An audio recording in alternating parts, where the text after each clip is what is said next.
সেখানে ইয়ামেনের বাদশা হুকান ইবনে আসাদ কিন্তু সেই ইয়ামেনের বাদশা হুকান আসাদ হজ করার সময় 6 দিন যখন হজ করলেন তারপর তিনি স্বপ্নের মাধ্যমে দেখতেছেন তিনি আল্লাহ তাআলার হুকুমে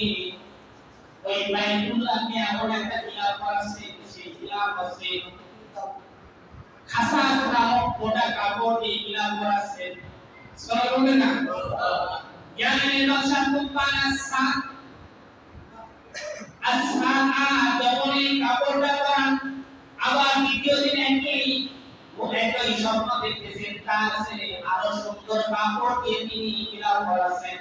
তখন আবার ওই ইয়ামেনের বাদশা হুকান আসাদ আবার নতুন কাপড় ইয়ামেন থেকে আবার কাপড় দিয়ে কাবার খিলাফ করালেন ইয়ামেনের বাদশা খিলাফ করার পরে তিনি সর্বপ্রথম ঐতিহাসিক পর লিখেছেন সর্বপ্রথম কাবার খিলাফ করানো হয় ওই ইয়ামেনের বাদশা হুকান আসাদ সর্বপ্রথম এর প্রশ্নে এখন আছে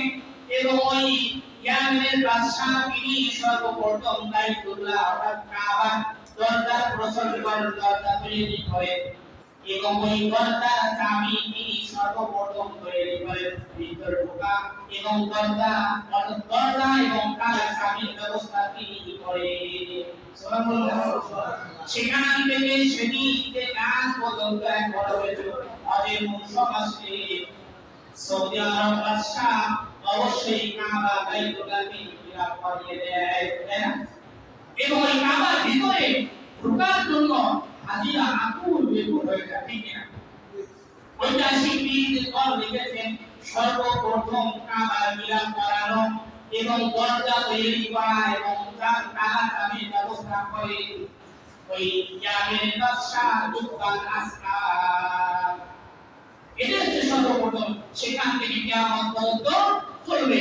সকল বলি আল্লাহ সুবহানাহু ওয়া তাআলা যেন তাকে জান্নাতের ব্যবস্থা করে দেন আমিন